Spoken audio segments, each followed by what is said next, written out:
Zimbabwe সিরিজে বাংলাদেশের পারফরম্যান্সে অসন্তুষ্ট খালেদ মাহমুদ। চাপে নিজের স্বভাব সুলভ খেলা খেলতে পারছেন না লিটন দাস, দাবি সাবেক এই অধিনায়কের।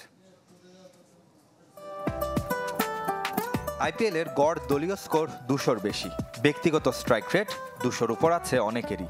অথচ ঠিক পাশের বাংলাদেশে দুর্বল জিম্বাবুয়ের বিপক্ষে 3 ম্যাচে একবারও 200 ছুঁতে পারেনি কোনো দল।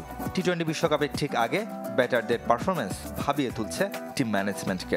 অশনি সংকেত দেখছেন সাবেক অধিনায়ক। যে আই এম নট হ্যাপি এই 3টা ম্যাচে যে আমরা এরকম মানে যেভাবে আউটরেট দেওয়া উচিত ছিল ওদের সাথে সেভাবে আমরা করতে পারিনি। আমি যেভাবে টিমকে কোনোভাবে ছোটো করে দেখছি না, বাট আমি বাংলাদেশ টিমকে আরও মানে বেটার টিম মনে করি, স্কিল ওয়াইজে অনেক বেটার টিম। লিটন দাসকে নিয়ে সমালোচনা হচ্ছে সবচেয়ে বেশি। জাতীয় দলের মতো প্রিমিয়ার লিগেও জ্বলে উঠতে পারেননি। কাছ থেকে দেখেছেন আবাহনী কোচ। আমি মনে করি যে ওর বেসিকের বাইরে ব্যাটিং করছে।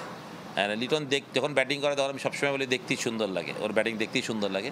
কিন্তু কয়েকদিন ধরে আমি মনে করি যে যেই বল ও কাভার দিয়ে 4 মারতে পারে সেই বলকে র্যাম শট কেন খেলছে, কেন যাচ্ছে এগুলো খেলতে, প্রি ডিসিশন কেন করছে শর্ট খেলায়, কারণ ওর ডিসিশন মেকিং খুব ভালো।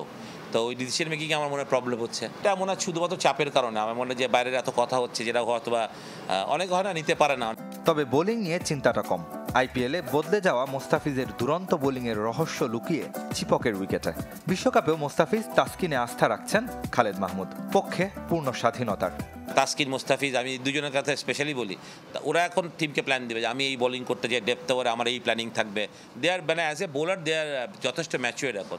তো মানে একটা টিমের তাদের বোলিং প্ল্যানটা টিমকে দেওয়া, এবং আমি বিলিভ যে তারা যেটা চাইবে, তাদের এক্সপিরিয়েন্স যেটা বলে, তারা যেটা বলবে সেটা অবশ্যই টিমকে অনেক হেল্প করবে তাদের বোলিং এক্সপিরিয়েন্স।